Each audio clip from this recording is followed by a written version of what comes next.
to our Morning Throners podcast. I'm Nelson. I'm Jeff. I'm Glow. And I'm Kyle. And we're the fucking Morning Throners. And welcome back to another episode of your favorite Song of Ice and Fire podcast, where the Morning Throners and Glow's ladies. back from his short cancellation. They couldn't live without me. What's the opposite of getting canceled called? Reinstated. What's it called when a show comes back after a long time? Reboot? Like Dexter. What are they doing with Reboot. Dexter? Reboot? A reboot? Glow's getting rebooted. Reboot. 2.0. Hard restart. All right. Good chapter, though. Thanks. Yeah, good chapter. Kyle, thoughts? Fair warning. Nelson's going to have so much unnecessary talking points in this chapter, so I'm going to try and keep him on pace. Yep. Kyle, As what's always. your thought? So, I mean, again, like we've been through this a few times here where like it's just name dump and like people that I have. This one, at least, like some connection to a few of them. I feel like, you know, like Tarleys are in there and fucking Tyrells and stuff. What? The Fossways, you remember The them? Fossways, yeah. Well, that's from the other book, but I mean from this, like specifically from the books we've read here. Like, so there's some connection to some of these people. They kind of made a little more click, but it was still just like a lot of shit that I was like, all right, I don't care about this name because I'm going to talk about it later, I'm sure. But so you're right. This is like a bunch of name dump. We're basically getting what There's we've got also a already bunch for of the name North dump where you'll River. never hear of them again. I'm sure. I don't know about that. There's a bunch of Jeffs forgot about, I'm sure. All right. Probably more accurate, yeah. There's names. that are never in the show. Sure, sure. never in the show, but there's also 100%. like, oh, I'll mention this name, and I'm not saying it happens here, but it happens a lot in the book. So we'll sprinkle this name here and then mention it a million chapters from now, and to say fuck you, and then you'll forget about him. But Not this time, baby. That's what I'm for. that's what Nelson's for. So and the other part of my thought here of this chapter was it was kind of neat to this is the first time we've been below King's Landing, you know, kind of to see what's going on down there. We don't really get too much of the landscape. It's just kind of like, you know, she's Flat. there. It seems like. Well, she says when she's on top of the tower. Yeah, that, it's flat. It's like low and flat. Yeah. Farmland. And I mean, they're obviously doing all right for themselves. They got a lot of people and a lot of food, but it's not like we don't have a map of it mentally, or at least I don't of it mentally like I do of the North kind of at this point. So it's. I got a map. I know you would have a map. It's probably written in crayon again. There's no markings on it. I know you guys don't like my drawings. There's no markings on it, so I left it. I like your drawings. No, You guys always make fun of me, so I left it bare this I'm time. gonna make fun of you regardless of how well you draw your maps. Your maps are so good. A few things I'll point out about this chapter. Last chapter was like the main whole thing was centered on a feast. We get like another feast here. Yeah, like a little, Like we've had that like before. Like I said with the John and Danny, just like Well, their chapters are kind of parallel. it's kinda- They both, this is walked kind all of- day and then just stayed in town at night. It's kind of counteracting her current situation as well, where like I mean, she even says it at some point where like the food is too rich because she's probably been on the road eating like shit for weeks. Exactly. Yeah, Kinda I mean, explaining. she said she had what, oats and oats barley and- or something Yep. for breakfast. Mm-hmm. Now she's getting fed like a king. Yeah. Yeah, a fucking quail on the side of the road was what their idea of a good Yeah, their time. breakfast, and she didn't even allow that. Yeah. But the one thing I will say, because Kyle did say it's like a big name dump, and I will, yeah, it's true. We've kind of had these chapters before. Where we hear the name dump of all the North Lords, or we hear the name dump of all the River Lords, whatever. But this one, I feel like does come with like a lot of, not like ton of action in it, but we do see what's going on with Renly for the first time. Like we've been hearing a lot about him and not hearing him, right? Like when we saw Stannis for the first time with Crescent, that was kind of like a big thing. It's not the first time we've ever seen Renly, but we're finally finding out like what's actually going on with him. And Rob drops a little news on Cat. He's kind of vague about it, so we don't know really what's going on there. But we hear something's going on with Rob too. And at the very end of the chapter, there's like again like a nice little cliffhanger. Like, oh shit! Like what's going on? We keep hearing like Tyrion's losing sleep over Stannis showing up at King's Landing, and like, oh fuck! At least some of Stannis's army is coming on Renly, and Renly like 5 seconds before that is telling Cat like, don't worry, my brother is guarding the sea for me. And Cat's like, what? Like, what are you talking about? Like, I don't think that's how that's going for you. Yeah. Do you know what Stannis is doing? Well, do you think Stannis sent a letter down there? I'm just saying, I don't think this is I don't think so. As boring as a lot of those other name drop chapters. And Cat gets a bad rap. I think it's another good Cat chapter. So just wanted to say some of that before we get in. So I don't know that she made this chapter good, I guess. She never makes a chapter good. I don't know that I agree with that either, though, to counteract that. I just don't know. I mean, I think anybody could have went on this. But everybody's favorite chapter, everybody's favorite character has bad chapters. Glow's favorite character, John, his last has chapter had the most boring chapter. Has had the most like 5 pages chapter of No, that Bran chapter without Glow is the most boring one, and that's why he skipped. That was bad. What's Tyrion's worst chapter, Nels? Yet to come. I don't know. Good talk. Yeah. But like Arya's probably had a boring one where she just walked. Like she's had 5 so far, and like not much has happened. She's just walking, right? Catelyn's fine. Catelyn's fine. I agree. Cat, a lot of people don't like her, but at least shit's going on. I don't like Cat in the show. So okay, I let that rub off on the book. Her chapters are fine. Gotcha. All right. So I will say that timeline wise, this is way further than anything else we've seen so far. So. And it doesn't matter. So don't worry about it. Does matter. Completely matters. Trust me. About a month. Estimates have it about a month after the last Tyrion chapter. I just what happened in the last Tyrion chapter? World Jeff lives in, like where time doesn't matter. You'll see. It doesn't matter. He's a fourth dimensional being. Okay. What the fuck, man? Time does matter. It just doesn't matter in this story. Trust me. It's not this show. I guess Jeff. to this point, it hasn't mattered a ton to this point, but it is cool to know. Like sometimes matter. It's cool to know, like, or realize how things. It still matters. Like, I mean, within this chapter, we find out big stuff at the end, right? You just talked about it. Get there, but. To know when that is happening, when other people are having conversations in it's a running joke. Other cities but timeline doesn't matter. What's that? It's a running joke. But timeline doesn't matter. I've been here for quite some time. All right, let's get into it. Where do we start? We kind of already talked about it. Maybe we talked Cat's about it streaming. In the section. We haven't talked about it. We haven't talked about anything. We're not even 1% into the episode. Jeff said he started off by saying, "I'm sure he's going to have a lot to say." There was no slot. Yeah. All right. Cat's streaming. Talk about her dream, Glow. Jeff, you're doing a horrible job of keeping me on track. All right. Yeah. So Catelyn's you're going to start yelling at me. Dreaming about the Stark family being whole again, Bran being whole again, everyone young and basically being summer children almost.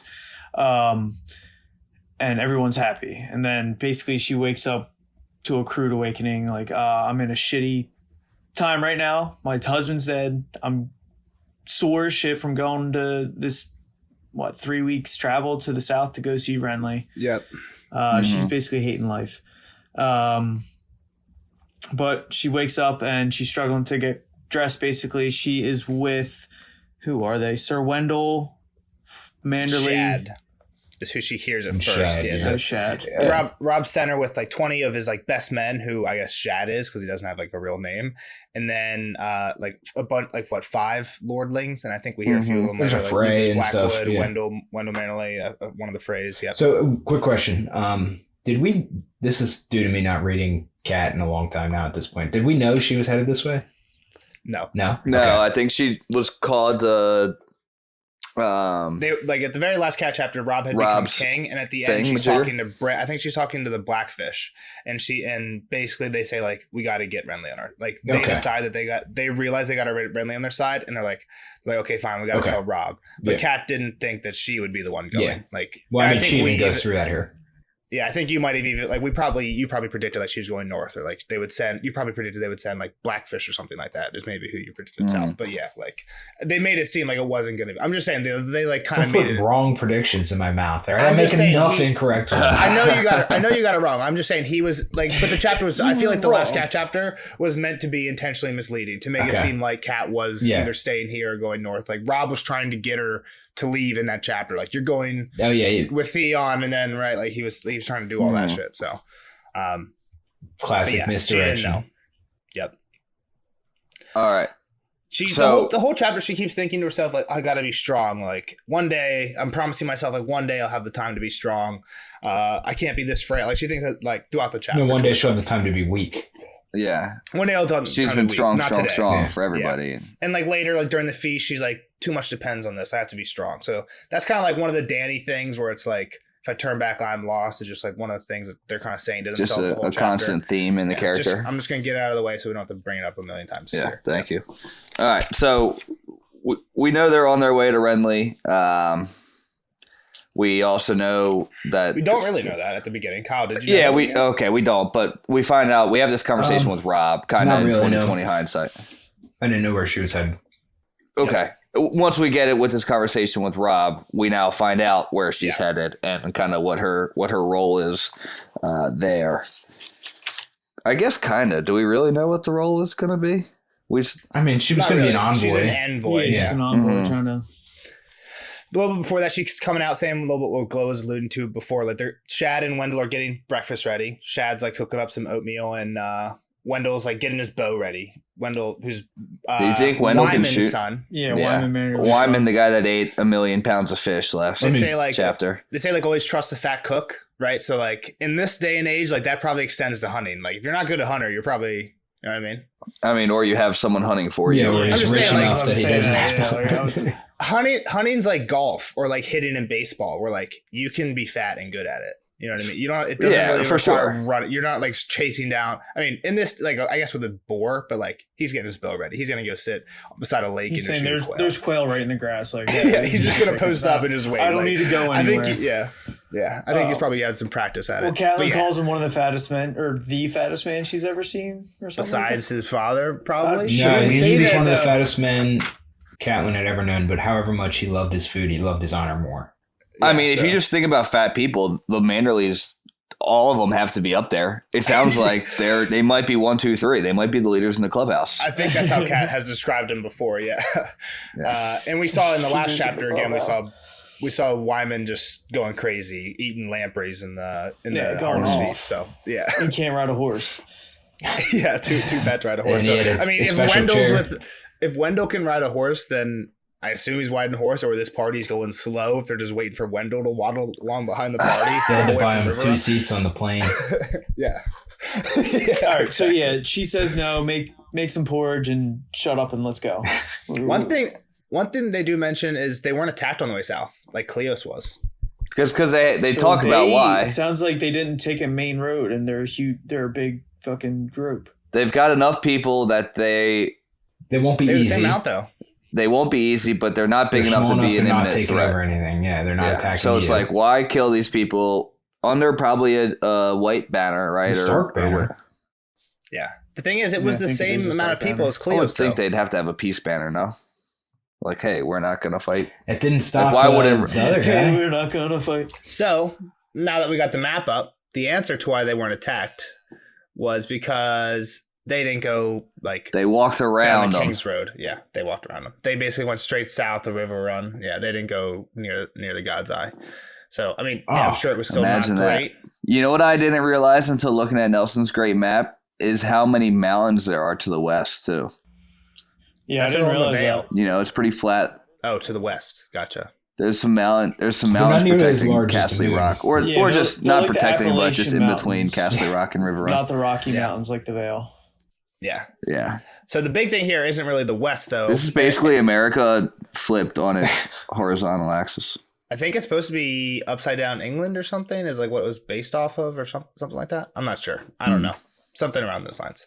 But I didn't bring this map down like super south because I wanted us to like kind of have a relation to where it was to everything that we already know where it is. But the one here is Bitterbridge, which is where basically everything here takes place. It's right below the H in Reach. Tumbletown. Right down up the river from Tumbletown. Yeah, I can see it. Yeah.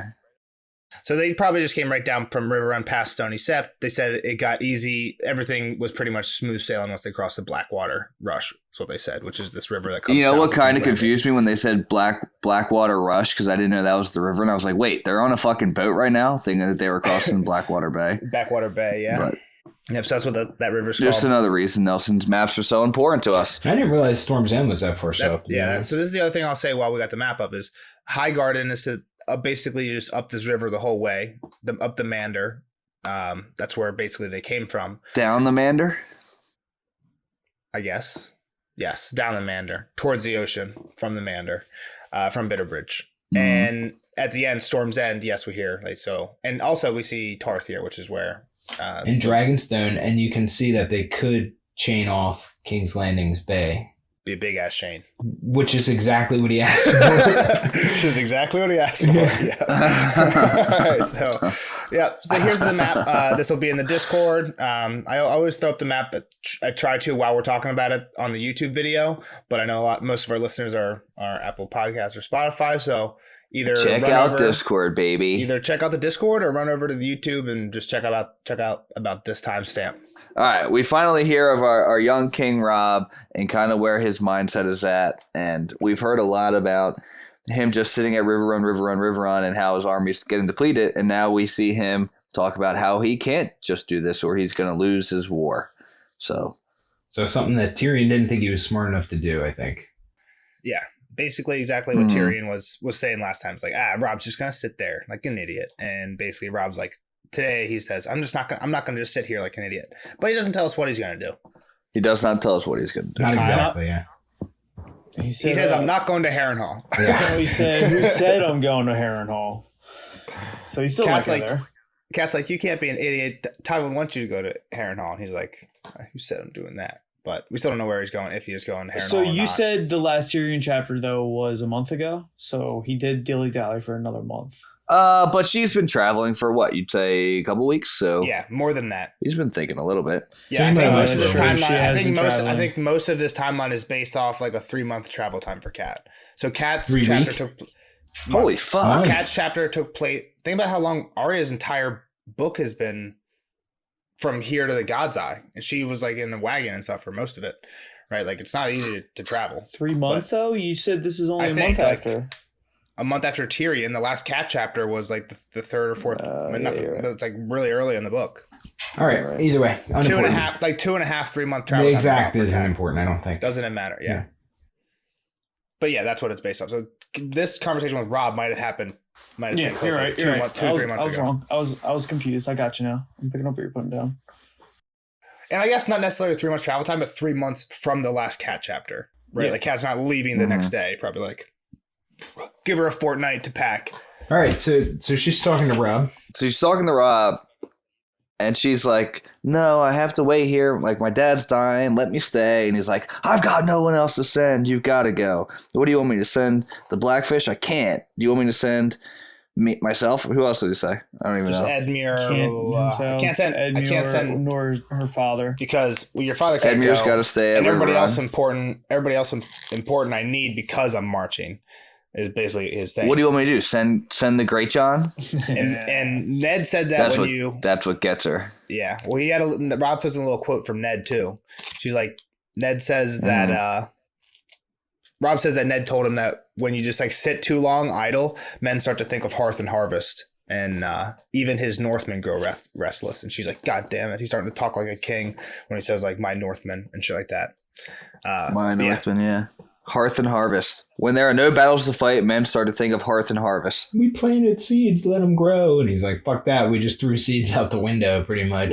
Well, when he says the hearth and harvest, we threw seeds to the wind. Cat tells him no man has ever died of restlessness, but rashness is another matter, which is a good comeback. No, it's a good one. Yeah. Yeah. Like, yeah, there's a bunch of punches back and forth and here. To the seeds thing, Rob's right. He's like Lysa, we've sent like how many birds? Nothing.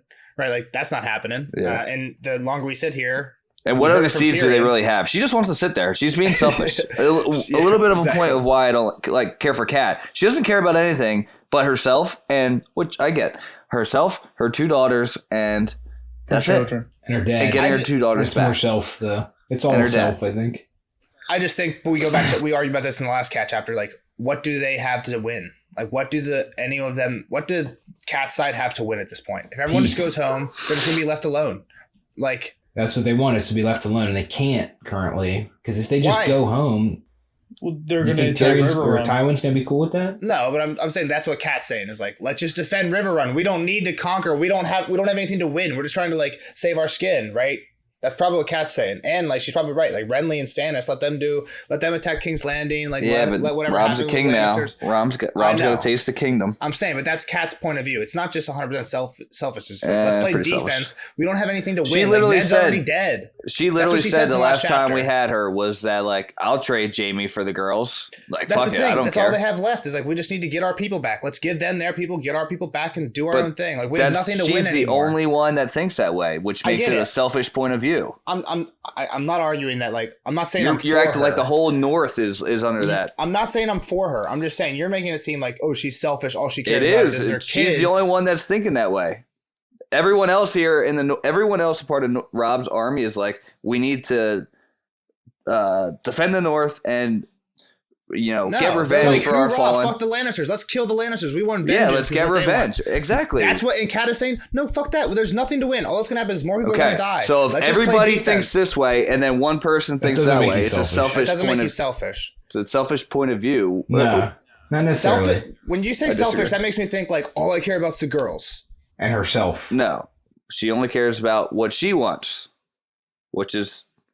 She's the only one that's thinking that way. I don't understand. That's what I'm saying, more or less. Maybe we don't have to use the word selfish. I got you. But she's the only one thinking that way. Yeah, she's the only one thinking that way. But I don't know. Selfish, it seems like a negative attribute. And I don't think it's a negative attribute. I think it's like a very reasonable point of view. All right. So let's just put it this way.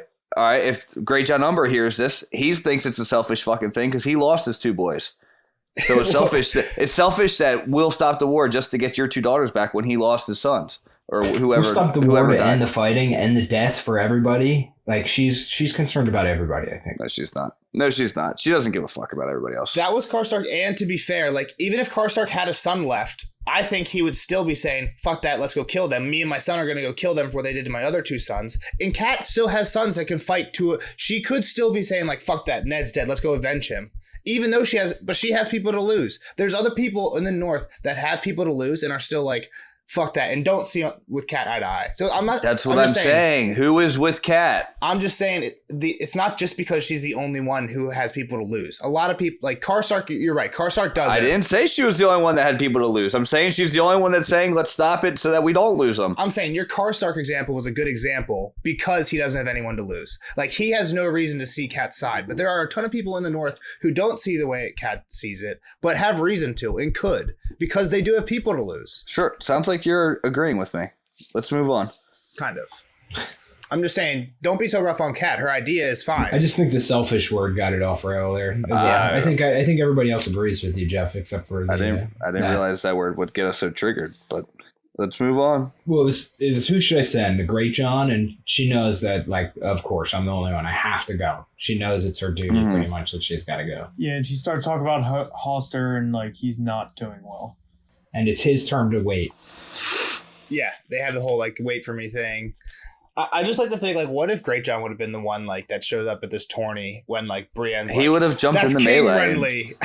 Well, I'm just saying like even when he they would had have that little snapped like, Brienne's neck or I don't know. When they had that little title argument and Kat's like, we can talk about titles all we want. Like there's other things to talk about. Like Great John would have like had that yelling match all day. King Rob, Lord Friendly. Like he would have pulled out his knight or pulled out his sword. They would have been fighting. No doubt about it. Yeah. He knows he can't be a diplomat. Yeah, Rob gets it with that one. All right, yeah, so the Hoster thing, then I think they're back on the road, right? Yeah, and she's like, well, the one thing I do like, she's like kind of turning into a star. She wants to go north, not south anymore. She knows. Like, so now her place is for Bran and Rickon. Yeah, but still, I still like it. Like, she's like, yeah, I agree. She's not saying like let's go back to River Run. She wants to go back to the north. She writes a letter to Bran and Rickon. That'll probably give us a little timeline period maybe later. True that. So they're riding. We find out that Renly's Outriders or scouting department has already found them or saw them, and now they're to be found. Right. Right. Yeah, it makes. I think it makes sense to be found. Yeah, they weren't hiding. It's like, hey, come help us get to Renly. The thing is, Renly probably didn't know who it was at first because it was one of Kat's scouts that saw eyes at a watchtower and rode back and told Kat about it. And then by the time Kat got there, the eyes were gone. So like they probably just saw one guy on horseback. Maybe that guy did have a banner or something, but they might not have known. What's a far eyes? Somebody with binoculars? Maybe like a telescope or something. Binocular. Well, they do have telescopes. Like a pirate deal. Bran like a pirate saw deal. Lewin with a spy. Well, yeah, they delivered a What telescope. do they call them? Spyglass? Telescope? Well, that was a magnifying glass type thing, I think. That was for That was like the a scope. scene lens. What? It was for their collapsible. Scope? What did Oh, pirates use? The collapsible I thought it was for telescope? Lewin's tower. What are they called? Spyglass. I know you're talking. Spyglass? That's what they're called. You're talking about in the box in like the first cat chapter. They Yeah, just said it's a to fix the lens. tower. I thought Lewin would just said it was a lens that told me that I thought meant to tell me to look closer. So I thought it was like a magnifying glass. Like, hey, Anyway. there's more to this than meets the eye. It doesn't really matter. Time to reread chapter 1. No, Let's start from the 6 or beginning whatever. again, guys. Yeah. All right, let's go back. All right, so they pull up on Renly's camp. Still across the river. Still not across the river, but they can start to see a bunch of smoke and shit. Fucking people. Lots Mass of people. amounts. Camps. Fires. So hold on, what's the name of this guy who comes to like who's like the Colin of Renly outrider? Greenpools. Colin? Sir Colin? Colin? Colin. Like colon, like a Colin. butt, like a butt. Either colon? like a butt plug. Colin, And green- Colin, I can go with Greenpools? either of them. We can Is go that a Colin. joke? Is this another like poop joke? Sir Colin of Colin? Greenpools? Colin. Colon, like the butt, like a butt colon No, of green Colin. pools. Let's just Is go this a Colin. butt joke? I feel like this is a George Butt joke. Like he plays, like there's a guy in this Night's Watch named Chet. Beer Belly. What about Beer Belly? Ale Belly. Like I don't know. Like I feel like this is like borderline. This guy's name's Cole. All right, it doesn't come on. So Renly's got a huge host. There's a bunch of fires, thousands of people there. Thousands of cook fires filled the air with a pale, smoky haze. The horse lines alone stretched out over leagues. A forest had surely been felled to make the tall staffs that held the banners. Great siege engines lined the grassy verge of the road. Mangonels and trebuchets and rolling rams mounted on wheels taller than a man on horseback. The steel points of pikes flamed red with sunlight as if already blooded, while the pavilions of the knights and high lords sprouted from the grass like silken mushrooms. She saw men with spears and men with swords, men in steel caps and mail shirts, camp followers strutting their charms, archers fletching arrows, teamsters driving wagons, swineherds driving pigs, pages running messages, squires honing swords, knights riding palfreys, grooms leading ill-tempered destures. "This is a fearsome lot of men," Sir Wendell manly observed as they crossed the ancient stone span from which Bitterbridge took its name. "That it is," Catelyn agreed. Good job, Jeff. There's a lot of people, which Renly plays a little pissing contest with Cat later on. But yeah, there's a lot of people here. And So we get some names now. Let's go ahead, start naming them off. we got House Tyrell. This one we know. Seen this one before. This is Marjorie and Loris's house. We see Florent. This is Stannis' wife's house, pre-being married to Stannis. House Fossray, House Fossway Green, red and green from the Duncan Egg stories. So do we just treat all the reds as like basically they're assholes, and we like the greens just 'cause- Rotten. They're rotten. Yeah. rotten versus right. Because of one person Or unright, in the yeah, past. because of one guy. Exactly. I mean, I feel like knowing George will probably play it the other way, where all the reds are nice and greens are dickheads in this one. But we got House Oakhart. Tarly. We have heard of one of them before. You passed Tarly. House That's Tarly. Yep. dude. We know Sam well, and we see his dad here. We'll talk to Kyle about what we know about that when he starts talking later. House Oakhart. We do know an Oakhart. Mentioned I forget very how. recently. I don't remember an What's his Oakhart. name? Oren? Ares. Ares? Oh, he's the Kingsguard guy. Yep. Tyrion just told Cersei this was gonna be the guy he sends to Dorne with Marcella. House Crane and House Mullendor. Pretty sure first time we ever heard those. How predictable a crane being the sigil for the cranes. Yeah, right. And the Makes- Oakley for Oakhart. Like, Yeah. Yeah. he ran out of ideas at the end of that Well, man. sentence. No more poop jokes. Then across the river, they see all the Storm Lords, all the people from like Renly's camp. House Karen, House Penrose, House Estermont. And again, I think like if we go back and listen to like either or reread the Crescent or Davos chapter, like these are probably the people at Davos. A lot of the people, even on both sides, were the people that Davos was sent to talk to. Right? He was definitely sent to talk to the Florence. I think Estermont was definitely one of them, and Penrose, and he's like they all basically said no, just in different types of ways. Fuck off. Yeah, so here they are with Renly now. And she said that for every sigil she knew, there was a dozen she didn't. So I there's just a said lot of lie, there's a underlords there lot, too. So we roll up and we hear a lot of noise, and it grows louder. AF. Yep. What's going on, Kyle? A tournament. just like the last time we met a Baratheon. True. They also, one thing before that, they do mention that she sees Renly's tent, and it's a big hole. It's massive. It's huge. Yeah. Big old- And we find out what's all in it in a little bit. Later on. Yeah. Actually, I lied. That wasn't when we met him, but that happened the last time. Like, we knew he loved tournaments, I guess. Yeah. This is like where we did see Loras the first time, though, probably. At a tournament, yeah. Yeah. Yep. So Loras likes his tournaments. Yeah, well, we knew that too. Tournaments are like the birds' tailgates of. You just need something to entertain you. Yeah. So there's a lot of people watching this one too, because they have 80,000 people in this field and they have a huge tournament going on. So a lot of people are Nothing else to do. participating. You're watching. Bunch of boys playing at war. They pretty quickly understand they're an attorney. Hallis Mullen, who is our boy who always states the obvious, is riding right next to Kat. It's Santa attorney. Ray. He's like, it's attorney. Yep, exactly. My boy. No shit, brother. She says, yeah, a lot of people watching. And by the end, by the look of it, like this, it had been going on for like a day or two. Like this, I the think this field is was the all second mud. day or There's no something. grass left. Yeah, she's just like guessing. There's armor everywhere, Mhm. and there's only 20 knights left, and it's like a melee. So this is our first melee, though. We've seen jousting, right? We've never seen a melee in action. Just Yeah. like Yeah. The all out brawl. I guess we don't know the rules, but It's pretty weird that you could bring a horse into a melee. If it's a 2-day event, how well, I do you mean, win? so there was jousting, right? They had the melee. Yeah, at Robert's I'm sure the tournament, too, melee just was just different this days and day. stuff. Yeah. But I don't think you should be able to bring a horse into a melee. They probably all It's- start on 'em. I mean, I'm sure you all have them, but Something about melee makes it seem like it's boots on the ground. it right? should be. Just about I the think it should word be of boots on the ground. But I mean, the horse. I think the horses. But like the horses are like badass. for sure, but they're like falling down. Like, oh, you're out. Horse fell on you. That The sucks. question I have is like, there's 116 people in this melee. How is that arranged? Is it like a Royal Rumble from like yeah, it sounds Yeah, like dude. it. WWE It's like, where it starts with 50 Battle people? Royale, Like baby. starts with like 50. Inject another 50 later on. Exactly. Like starts with 20, and as like Nah, groups of they're 5 all go in there. down, 5 more come in. So you're No, fucked. they're all in there at You start once, at the beginning, and you you're fucked. definitely partition yourself off. Like, hey, I'll fight with you. I'll fight with you until we Gladiator. make it till. Yeah, exactly. We'll fight together till we're the last 20, and then we'll fight. Gotcha. It's like mini war. I think that's why they do it, right? It's got to be. But But I mean, in the if you think Colosseum in about, Rome, they would like fake out battles from war. I don't think it's that. yeah. No, I don't think it is either. But I mean, it's kind of what they're getting at is. There's The ways end of people this fight. one even ends with like all 3 of them going against Brienne. Yeah, that's true. Yeah. Yeah. Well, I mean, I feel like there's some sexism there, but like they just don't want to get beat by a girl. Okay, but I mean, I'm just saying that people pair up. I guess it's not Oh, yeah. 100%. Yeah. 100%. Yeah. or group up.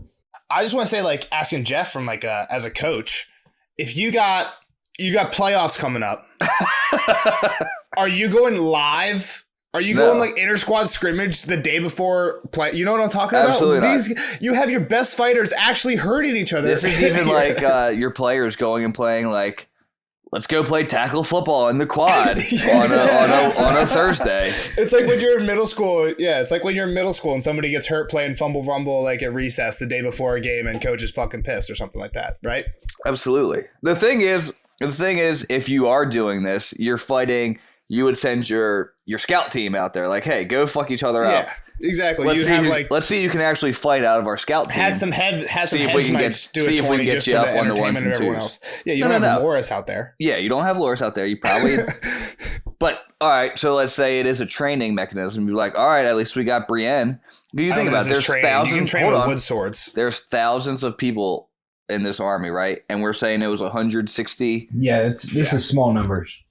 So it's a very minority group. You could be like, hey, well, it was just our backups playing anyway. But it's not. It's Like, your Navy SEALs. Sounds like starters to me. Loras Tyrell, it was a Brienne. couple. It was a couple starters playing for sure. It's your Navy SEAls out here. You definitely let a couple starters slip, but But they don't need them anytime soon, though. Like, I mean, they're on their way to like they got another It's month of not what working. it sounds like at the end of this chapter. Well, yeah. Well, you could have a horse fall on Loras, and then he's I'm out just saying. indefinitely. It could I'm be just bad. saying, Kat's like kind of making fun of him for a different reason. I'm just saying, like, even logistically, tourney before war. is probably Like the I best said, I'm idea. just playing the other side of the fence. If it was your newly people, like maybe you want to see who can fight. Maybe you can promote somebody. And even to your point, Kyle, like numbers are way more important than skill in something like this. especially but at the like beginning, yeah. having that hoorah of charging by, like if Laura, what I happens if get what Loras you're breaks his saying. I leg here? understand.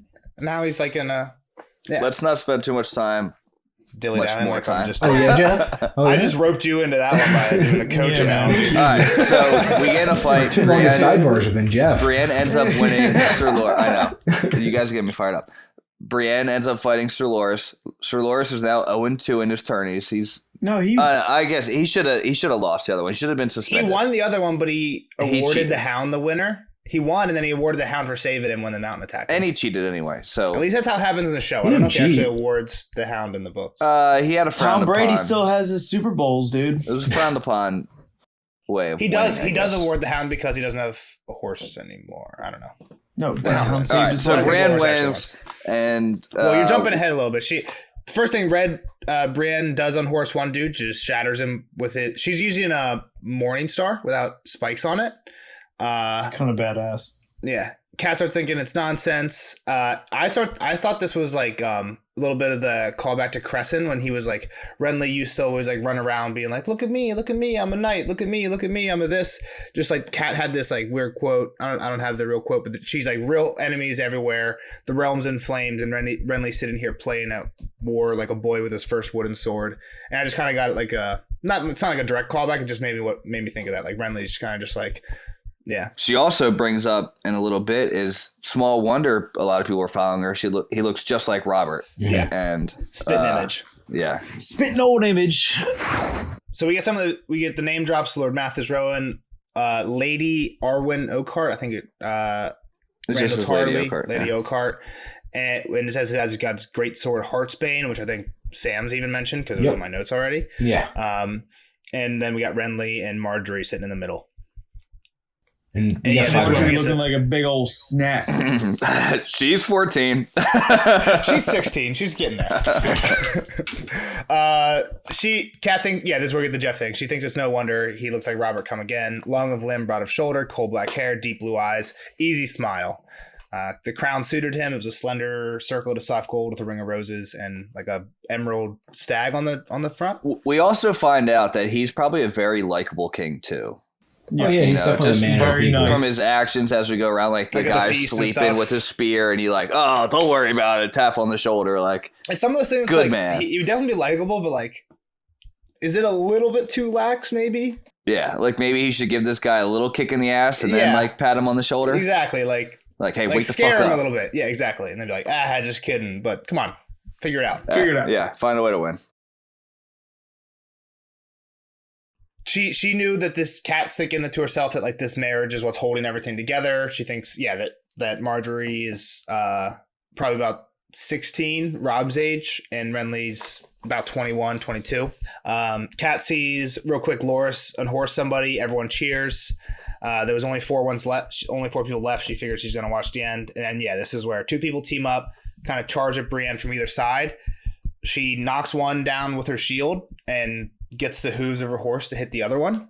And then basically right after that, Loras charges at her and seems to hit her with he's using like a long axe, hits her with Which it. is weird too. I don't know.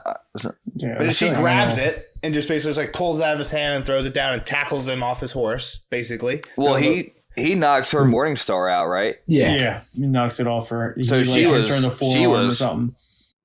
Weaponless. Well, yeah, and then they wrestle over it, and that's when she pulls him down. pulls Then. pulls a dagger and pulls She a lands on dagger out. top What a of him. cheater! She had another weapon. I'm sure he probably did too. I was just he kidding. might have used it earlier. But yeah, she lands on top of him, and we hear she's pretty big, so like that can't be good. And they're in full armor, off horses. They're lucky the horses didn't land on them, like Nettie. That'd be bad Yeah. for both of them. Like I'm saying, Dunzo. come on, Renly, what are you doing? These are 2 stars. And then she basically makes him yield, and she's the winner. Go her. Salutes at Renly. Approach, and we get a little bit of Tarth yells. Now we heard a little A high few. guard, so we hear a Tarth, and But then we hear more, a beauty, which we then know Kat is finds out later, isn't a good rallying cry. It's a It's kind mock. of a mock, yeah.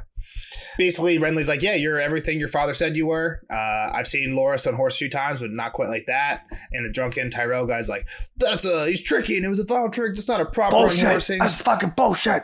Yeah, and Kat... In modern day language, that's what they're yeah. And Kat's asking, like, why don't they light this night?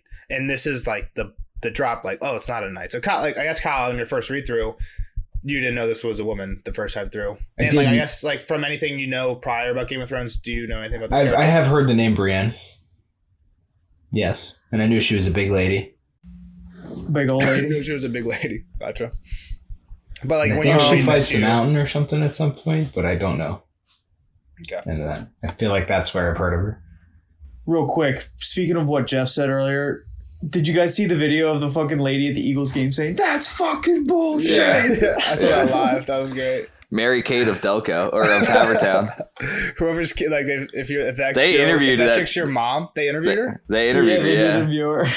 And she was like, "Hey, we just really like the Eagles." Her kids were there with her. Like, it was really? awesome. Yeah. That's awesome. She was like, "I was just at the game with my family, and you know, We're very passionate. And that's fucking bullshit." Shout out Mary Kate from Havertown. Yeah. Kyle, anything else on that? Yeah. I mean, I know she's good, obviously. Were you like, oh shit? No, I don't know. I don't. She's very pretty. I mean, I guess I don't get in the mindset of these people when I'm reading this. I wasn't like, oh my god, how could they have put a fucking woman in here? This is disgusting. Wouldn't affront to the tournament. But I mean, I understand why they're all freaking out, I guess. But Super progressive Kyle over here, just like being no fun. I just don't Fuck care. no fun. Like, go ahead. Why Jesus not? Christ. If they're good at it, they should be able to do it. Fuck yeah, but it's still like nobody thought it would still be like, oh wow, that's cool. But All right, whatever, moving we're on. going Yep. Brienne the well, Beauty, they everyone name except her. for Catelyn knew it was a woman. Yeah, exactly. And it's weird how like I feel like George kind of had to write around it. Like I feel like people would be yelling like, what's it like, wench, and like derogatory women terms, like, you know, like in real life. But like George just like left those out to suspend disbelief. We're coming up on what Brienne asked of Renly, and she wants to be a member of the Rainbow Guard. Yep. And he says yes. He says yes, and Done. he tells her to take off her helmet, and we get the first look, and Kat understands the joke. It says, the hair beneath the visor was a squirrel's nest of dirty straw. In her face, Brienne's eyes were large and very blue, a young girl's eyes, trusting and guileless. But the rest, her features were broad and coarse, her teeth prominent and crooked, her mouth too wide, her lips so plump they seemed swollen. 1,000 freckles speckled her cheeks and brow, and her nose had been broken more than once. Pity filled Catelyn's heart. Is there any creature on earth as unfortunate as an ugly woman? If you take away the freckles, you have Nelson. That's not true. I got great teeth. Big, wide, blue eyes. Great teeth, very great lips. Not Yeah. what do they say? So plump. He's got bigger boobs. Yeah, I got bigger boobs. So this Catelyn's kind of bullshit here, where she's like, if nothing so unfortunate as an ugly woman, like she just watched her beat the shit out of all these dudes. Yeah, but to where they're looked at upon their importance in this world, it's basically a mating tool. So there's a joke that that I'll say later in the spoiler section where it's a Daniel Tosh joke. So it's sexist. This is a joke. It's like hyperbole, right? Yeah. So take it with a grain of salt. But it says, if you're an ugly woman, you better be, being an ugly woman is like being a man. You better be good at math. Which is like, basically you're going to have to work for a living. You're not going to get free drinks at the bar and shit like that, right? I think it's And a stupid joke. That's kind of what Daniel Tosh was getting at here. It's And you get basically Nelson's the same. hitting on you all over It's the the place. exact same. It's the exact same thing. That I don't hit on girls at bars. I think it's creepy. Except Amanda from Xfinity, if you're listening. She hit on me, I'm sure. I'm sure that's how that happened. I don't know. It's a little hazy, but I'm sure that's how that happened. I'm sure. Anyway, that's what Kat's saying here is like, and exactly what Kyle's saying is like, and we don't see many women like this that are just like kicking 116 dudes' ass in a melee. So it's kind of like the I guess what I'm math saying and is Daniel that it's Tosh's not joke. D9, dude. Come on. The math and the Daniel Tosh's joke is like being able to provide for yourself, and in this world, it equates to fighting. That's what all the men do, right? It's what like you have to. And again, I'm not subscribing to this joke. I'm just burying a hole for myself, I'm sure. Yeah. But that's what this is getting at, and that's what it made me think of.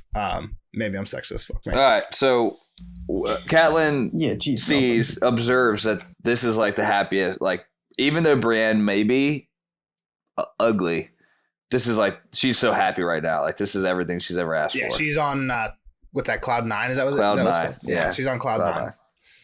She's living it up. Her smile lit up her face. My life for yours, your grace. From this day on, I am your shield. I swear by it, by the old gods and the new. Yep. And she looked down on him, and Kat said it was painful to see. Then this is where Kat gets announced. Mr. Colin comes out, and announces Cat's envoy as an envoy from Robb, Lord of Winterfell. And Cat's like, that's King in the North. Sir. Good sir. My lord. And That's your grace. We just get in a bickering match. that's not yet, right, Renly? No. It's Renly at first is surprised to 2 see lines her, later. introduces Marjorie, tells Cat. What the Marjorie hell are you tells doing here? Yeah, Marjorie tells Cat. Well, Marjorie says to Cat she's sorry for her laws, and Cat's like, "Oh, you're kind." And Renly's like, "Yeah, what the fuck are you doing here?" He's like, "The Lannisters gonna answer for your murder. I'm gonna send you Cersei's head." And Cat's like, I'm so tired of all these fucking like hot-headed like people just like I just want to go home. She's like, yeah, like, cool, you can do that, you can keep the head, it'll be enough for vengeance and stuff. She's like, you keep, yeah, basically like, I just want to know justice is done, my lord. And Brienne's like, your grace. And she's like, you should also kneel when you're approaching a king. And Cat's like, the distance between lord and grace isn't that big. And Renly and my son both wear a crown. We can argue in the mud all day about that, but there's more pressing matters to discuss. And some of Renly's men didn't really like that, but Renly just laughs it off. He's like, that's well said. It's a big time for graces after the war. And asks when Robb intends to march on Harrenhal, and she's basically like, I'm not going to tell you shit. And so basically what she tells him is, I'm just not part of the war councils. Just funny that there's a lot of the arguing about the grace shit, and that's something that has been like brought up between characters once or twice, but we bring it up all the time. Like, when did it happen before? It definitely. We bring it up all the time. But someone like Tyrion I thought gave somebody? someone. Oh, it's Joffrey. Joffrey was like, thing.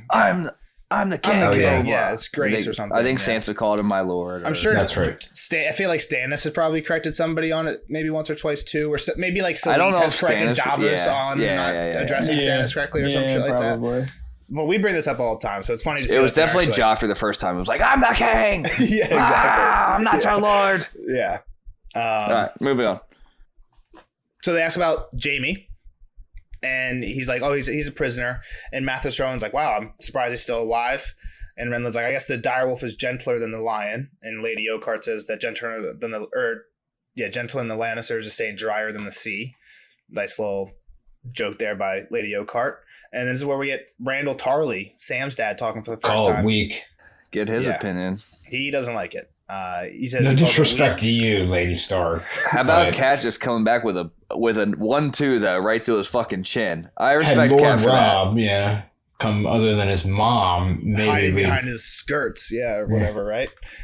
And she's like, King Robb is warring, my lord, not playing at tourney. Bang, got him. that. Bam, pop, pop. That's a knockout. Renly's like, That's a shut the fuck up, Randall. You're out of your element here, dude. Like, get out of here. Good fuck, Randall. That's a shut the fuck up moment, Randall. Get the fuck off. Go fucking cry in your tent now. So Cat, this is when Renly starts Good saying shit, like, Cat. I'll give Cat some props. Notice that. Write that down. Mark it. so Renly tells them to go get Cat's men accommodated, get him some tents or whatever. Cat, you can have my tent because Lord Caswell gave me his castle. But we're leaving soon because he wants me out of here. Yeah, we're eating his town dry, which There's has a couple to be people here. 80,000 people just eating his town.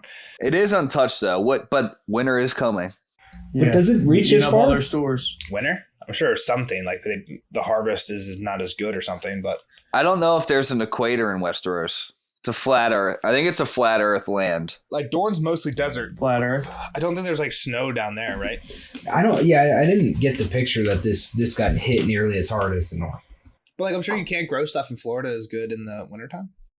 Yeah, that's I don't a think good that's I think true. you can. I think you can still That's grow true. stuff. Maybe in like South it Carolina. goes to 40 degrees in the winter in Florida. Freezing is what kills plants. Yeah, I think you're still farming in Florida. So then Georgia. If it goes to 40 in Georgia, it goes to 32 in Georgia. Doesn't matter. Moving on. Caswell- Again, there's no equator. We know of Yeah, I no was going to equator. say, why are you equating it to any of these states when we have no relative location? I'm just saying it's a desert. we know in that Dorne. Dorne is desertish, I guess. Is that what you're saying? Yeah. So Lord Caswell, when Renly's like, Lord Caswell wants me out of here because we're eating his country dry. Caswell's like, that's not true. What's mine is yours. And Renly's like, Robert was Yep. taking you on your word for that. You got any daughters? And he's like, Yeah, there you go. he's like, you're lucky I'm not Robert then. So yeah, just joking with everybody. He's like, the queen's all I desire. Cat goes, to Renly's tent, now that it's hers. It was larger than the common room in most inns and furnished with every comfort. A feather mattress and sleeping furs, a wood and copper tub large enough for 2, braziers to keep off the night chill, slung leather camp chairs, a writing table and quill and ink pot, bowls of peaches, plums, and pears, a flagon of wine with a set of matched silver cups, cedar chests packed full of Renly's clothing, books, maps, game boards, a high harp, a tall bow and quiver of arrows, a pair of red-tailed hunting hawks, a veritable armory of fine weapons. He does not stint himself, this Renly, she thought as she looked about. Small wonder his host moved so slowly. So we've heard about him moving really slowly with He's got 2 interior fucking and a lot. hawks. I was gonna say, I like how he leaves these birds in their care here. Like, I think I said this before, just I guess hunting hawks is a Baratheon thing, right? Didn't I say this in one of the last Arya chapters? Yeah, but I mean, like, to just leave them in the, like, if you went to an Airbnb and you showed up and there were 2 fucking hawks, like, just chilling in the corner. Also, like, this, I mean, the hawk stuck out because, like, Renly should be like, hey, Cat, yeah, you can have my room. Be careful, though. There's 2 fucking live hawks in there. You know what I'm saying? They gotta be caged up, no? So, You might want to put on that suit of armor next to the door when you go in. They're caged up. God. I mean, I'm all for birds, but, like, I don't know that I just want to walk into a room and be like, bam. I mean, he kind of is honoring the shit out of her with giving her this space. Like, Oh, yeah, for sure. it's fucking all luxury, dude. Well, it's like his place. I mean, it's even got his clothes and everything in it. Yeah, and well, the next thing she looks at is this fancy armor next to it, and she looks at herself. Fancy. She should have stole shit. She stole No, she's Renly's no shit. thief. She looks at it and she has one of those things where she's like, oh, I'm so sad. I'm so self-pity. I look so sad in this armor. And she gets ready for the feast. She's like, oh, I have to be strong, though. This is too important, like we kind of mentioned earlier. Gets ready for the feast. This is where we get some mention of the other lords. Wenley, Lucas Blackwood, Sir Perwyn Frey. The rest of the Highborns don't even get their names. In the Great Hall, she sat between Mathis Rowan and Sir John Fossaway of the Green Apples. So we like this guy. Good apples. He's joking with her. He's a good apple. He's joking. Mathis asked him about her family. Brienne was seated at the far end of the table. She wasn't dressed as a lady, but she was dressed as a knight. Very pretty. But she had a rainbow cloak on. And he says that she says no clothes would really disguise her plainness. The huge freckled hands, the wide flat face, the thrust of her teeth. Out of armor, her body seemed ungainly, broad of hip and thick of limb, with hunched, muscular shoulders, with no bosom to speak of, and it was clear from her every action that Brienne knew it, and suffered for it. She spoke only in answer, and seldom lifted her gaze from her food. Poor woman. Poor girl. So it's like definitely uncomfortable. She's like uncomfortable to feast. She's like on top of her element in the battle yard and a little uncomfortable to feast. Out of place, Yeah. So how old is she? Do we know? She's part of the Summer Children, and even when they start talking about that, she's like talking back, like, "Oh, I don't believe you." I don't actually know her age, but she's gonna be like 24. I assume like younger than you would think based on the show. Like 21. I was thinking younger than that. I was thinking like 21? younger than Renly, like 21-ish or younger. Yeah. What is Renly? 30? Renly 21. Oh shit. Okay. I missed that. What's 9 plus 10? 21. You stupid. Every time we say 21, that's what I think of. What's 9 plus 10? 21? You stupid. That's a great line. That's a great video. That meme will be his GIF will be the Discord, whatever the fuck that is. Tons of food. Of food there was plenty. The war had not touched the fabled bounty of Highgarden. While singers sang and tumblers tumbled, they began with pears poached in wine and went on to the tiny savory fish rolled in salt and cooked crisp, and capons stuffed with onions and mushrooms. There's great loaves of brown bread, mounds of turnips and sweet corn and peas, immense hams and roast geese, and trenchers dipped full of venison stewed with beer and barley. For the sweet, Lord Caswell's servants brought down trays of pastries from his castle kitchen, cream swans and bun sugar unicorns, lemon cakes in the shape of roses, spiced honey biscuits and blackberry tarts, apple crisps and wheels of buttery cheese. There we go, baby. So this is the second feast we've heard of while This is like King's Thanksgiving Landing on is steroids. eating people. I know. So the last feast, the Bran one, will come out right after Thanksgiving. This one will come out 2 weeks after Thanksgiving. But still, yeah, we're hitting Yeah, you feast at the missed right the time. whole we timed it We perfectly. timed it up perfectly. Nelson's Yeah, we been timed it doing this perfectly. the whole time thing. Every episode we missed was just so that the feast would coincide with Thanksgiving. Yeah, I perfect planning. Well, the by me. best You're part welcome. is that the carnivorism is the week of Thanksgiving. I was just what? What does that even mean? Didn't Joffrey throw a body over the? Cannibalism. Eat your dead. Themselves. Yeah, that was cannibalism. What did I say? Carnivorism. Yeah. That was bad. Cannibalism. Ha- No, it's Cannibal. I know, but Hannibal's the cannibal. Hannibal the Cannibal. Oh, your dentist's name is Crentist?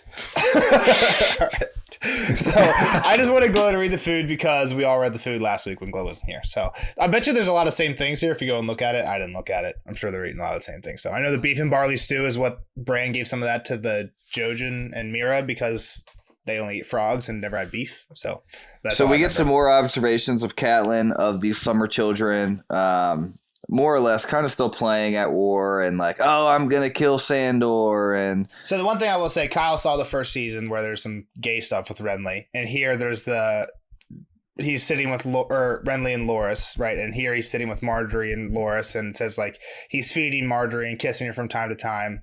But he's mostly talking more to he's joking Loras and talking to Loras all the time. Yeah. Whispering in his ear. Yeah. And Loras is wearing a rainbow cloak the whole time. It's a little open-handed. I'm not saying, again, I've always said like the gayness doesn't really matter. Like it doesn't really come up, so who cares? But yeah, so like this is where that stuff from the show, again, like even though it's never like flat out said in the books, this is where that comes from. I think the last time we talked about Loras, we were like, oh, in the show they were gay. We kind of talked about it. I don't think it was just. I thought Kyle was here. Might have Say been in the spoiler it's really section. open in the show, and it's not open in the books, and it doesn't really affect the story either way, so it doesn't fucking matter. Yeah. But like this chapter is probably where a lot of that comes from.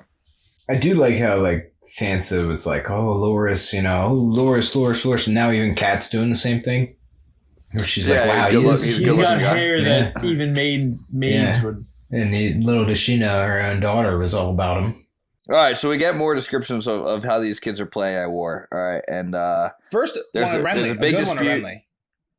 Okay, go ahead. She gives him props. She says, he obviously enjoyed his food and drink, but he was neither glutton nor drunkard. He laughed often and spoke well to both the highborn and the low. Mm-hmm. Seemed like we mentioned that, like him being a kid him being a king that people would like. And I think it was even mentioned before, like, oh, no one's going to love, and he mentions it too. Like, no one actually loves Stannis. Like, they can love me. And we got the Michael Scott, would you rather be feared or loved? And I fear how much I want them to fear how much they love me. That's kind of where Renly's at. He just wants, he's all behind love. He just wants 100%. Yeah. So Kyle, love love. Kyle, if you had to choose a Renly or people always choose sides, Renly or Stannis, who do you like? Like just off where you're at so far. What do you mean? I guess like if you were Lord, what's Stannis' wife's name? Florent, who is now with Renly, and it's like a pretty good. You could go either way and not really probably offend the other one. And they're both like, "Yo, join me." Where do you fall?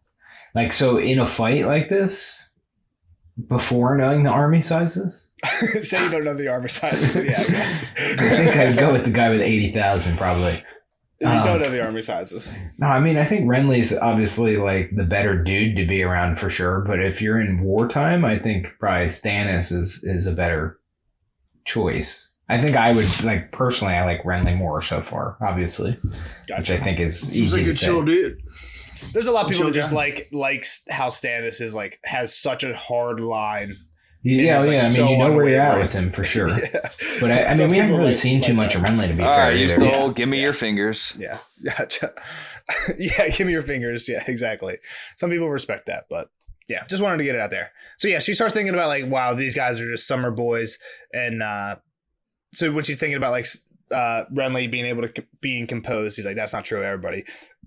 Joshua Willem and Elias William drank too much and then argued over Who's getting over the walls of King's Landing first? I drank too much. Again, we did the non-spoiler first. I got a few extra beers in me by this point. But yeah, he's going to be over the walls first. Lord Varner's filing up a serving Dylan. lady. Guyer the Green was singing a song about tying a lion's tail or not. And he doesn't sound like he can sing very well. Part of it rhymed. Only some. Mark Mullendore has a fucking monkey. What the fuck? Monkey. That's pretty cool. It's cool as fuck. Like, what the fuck? I never caught that on any previous rereads. It's got to be a thing that people bring monkeys around. It's got to be well trained. Like I'm sure some of the like jesters have a monkey and part of their. Yeah, maybe that's probably right. Yeah, I mean, Renly had 2 hogs. Maybe this is a hunting monkey. Illyria had a menagerie. There's got to be a monkey in there.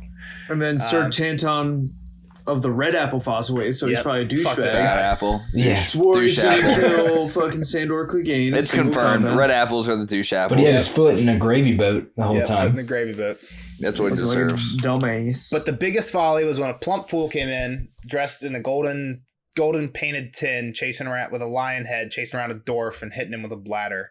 And when Renly asks, like, why are you hurting your brother? He's like, I'm the Kinslayer. He's like, it's Kingslayer. It's the Kingslayer, you fool. You fool of a fool. You fool of a took. you full of a took. So this is the second dwarf we've seen now. Number Tyrion and this guy. Yeah. I mean, I didn't Was there expect to no run others? into another one. I'm just gonna say that. What's the percentages of like actual I don't know. little people to I couldn't tell you that. I don't know. Compared to you, it's 100% little people, right, Nelson? yeah, everybody's little. It's very true. That's what you wanted us to say. Everybody laughs, and Mathis Rowan did not laugh, who was sitting next to Kat, and because he's an old soul like Kat. They're He's also like, young. He's like, oh, they're so young. So he came with Kat, right? No, No. I don't No, think so. no, he didn't. Okay, go so with he's Kat. just But- there though. Okay. But when she first gets there, some of the names that she says, like, I remember these people used to visit my Okay. father a lot. Yeah, and he this used was to. one of Yeah. them. Yeah. So Well, she also said that Rowan was asking like About how her family. everybody else was doing. Yeah. Okay. When the one guy next to her was like joking, he was like, "Oh, how's the dad? Yeah, like that kind of. How's the Okay. brother? That kind of shit." So she agrees and thinks, at least to herself, and is thinking that, like, damn, Loras couldn't have only been like 2 when Robert's Rebellion happened, and like most of these other guys, like not much older than that. It's like they're still unbloodied. And no more than boys. She thinks about them being unbloodied about the same time that Lord Bryce Cairn of the Marches goads Sir Robor Royce into juggling daggers.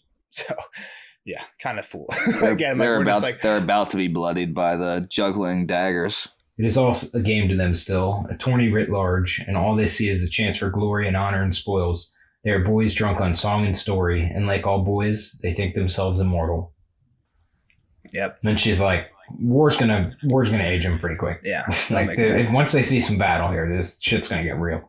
All right, let's read this quote. And she mentions, she mentions that even she was a girl when all the fights happened. So it's, No, she's. I mean, a woman. is she hardened because Ned just died, or would she have been like, what made her hard? I guess she kind of She went said through a the woman wars. by the time the fighting was Well, done. that whole Robert fight and everything, I'm you're sure. Right, Well, you're she right. was By the betrothed. time she was done. She was betrothed to Brandon. Like, her betrothed died, and she had to Yeah. marry their brother. Like, she went through some shit. Well, that's what Glow just said it. Yeah. By the end, she was a woman, so she. Yeah.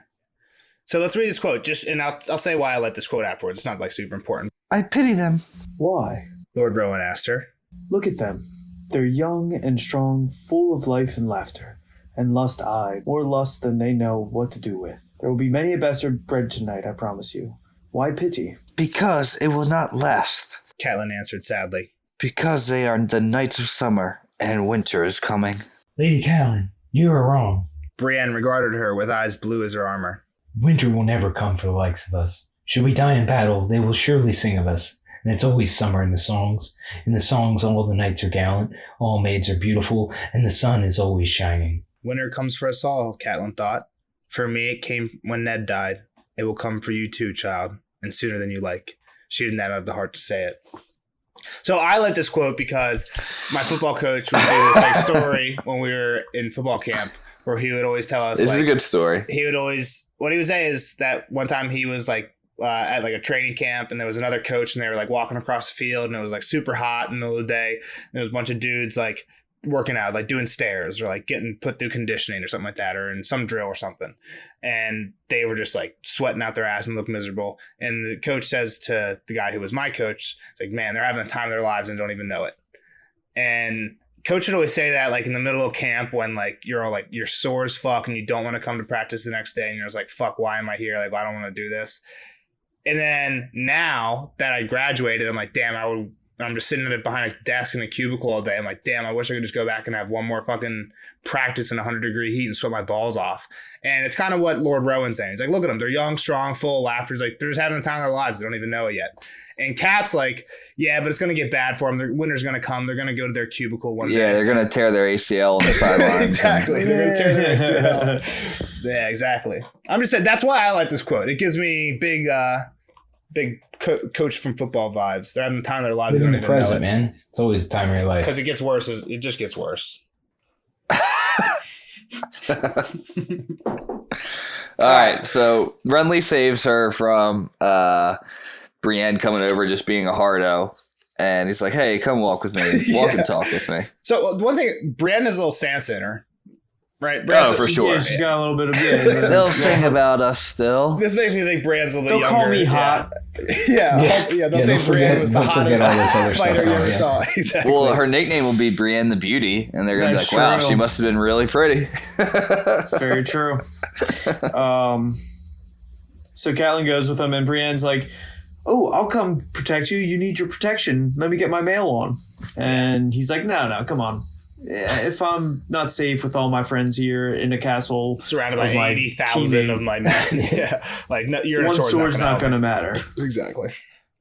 So Not even yours, Brienne. it seemed to hit her though. She didn't like Brienne was hurt by it, and she sits back down. She like probably just wanted to come along. She probably just wanted to come along for the company, just like No, it definitely Not hurt her. to somebody, She yeah. thought she was connected to the king now. yeah. And, I'm and your go-to him now. shutting her down was like, Yeah. fuck. For sure. She was dejected after it. So then they walk past the slouching guardsman. I think we said it earlier. He just kind of pats him on the back. He's like, don't worry about it. Makes a joke about it. Kind of just showing that like Renly's like a man of the people. Everybody likes him. And then as they walk up some stairs, he's like, "Have you seen Sir Barristan Selmy recently?" And she's like, "What? What are you talking about?" See at River Run? Right, What do isn't you he mean? with Joffrey? He's protecting the king right now. Yeah. And she's like, "Nah, Renly kind of gives her the lowdown. Like, they kicked him out because he was too old, and I was hoping he would show up here, but he hasn't. Apparently, he's out looking for a real king, and I was hoping he's here if he's on a river run." I just gave away his cloak to Brienne. I was Yeah. saving it for him when he showed up. If didn't he show up. showed up, does he demote somebody? He like has somebody. No, He pulls a Joffrey and has Oh, two he people shows fight in up single late. combat. He doesn't have an extra cloak now. Yeah, that's what he's basically saying. He just Yeah, makes he has a he's like, seven-man He's tourney. like, "Loras Brienne, go at it."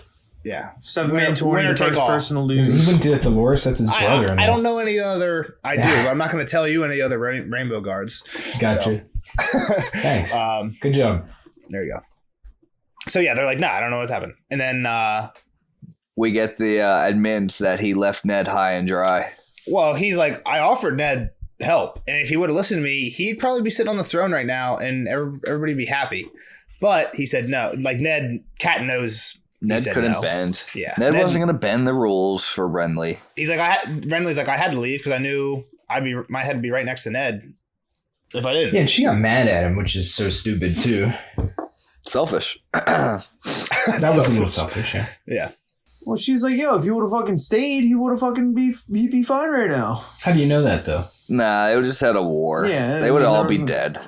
He might still be alive, yeah. They were still outgunned. Yeah, they were still outgunned. She didn't know the numbers in the city. I think they would have been big outguns still. Renly had like 50 people or like 100 people maybe. I said 100, and they Yeah. were banking on the city watch. And There's like 7,000 in the city watch now. So he even if it pretty was much half just- that size then. Pretty much just says like, yeah, I liked Ned. He was a good dude. He was always there for Robert, but you know how he was. Like, Yeah. So I had to leave. Yeah. Here, let me They're show gonna you show you something. something. And they get to the Yeah. top of this tower. Yeah. Well, it's like the second story roof kind of. Yeah. thing. Yeah. But The land is low and long so they can see out he's for like, go everywhere. ahead, start fucking counting. Good Yeah, luck. exactly. Pretty- She says they cover the earth like stars, and like stars they were endless. He says, yeah, basically count. He's like, you'll be counting until morning. Or I guess this is a little bit later. That's a little bit later when he gets to his little more threatening. But he starts off by just saying, no, I guess that is right now. He says, yeah, count. You'll be counting in the morning. He's like, I wonder how many are at River Run. And he's like, I know. I heard Rob cross with 20 at the neck. He's like, if you're lucky, now you gain maybe double that. So you're to 40,000. She's like, not even gained, close. man. Are you kidding We me? lost. We lost people to go They look might at have their gained a few. They got like fields. 4,000 from the phrase, but like, yeah, I still put them probably close yeah, to well, and they went 20,000 through some tops. fights. Yeah, they went through fights. They split their army. It wasn't actually 24,000 that crossed the neck. A lot of them stayed on the other side. And he's like, I got half that here. So that's where we get this 80,000 plus 10,000 more Mace Tyrell's got back at Highgarden. And I got this garrison at Storm's End.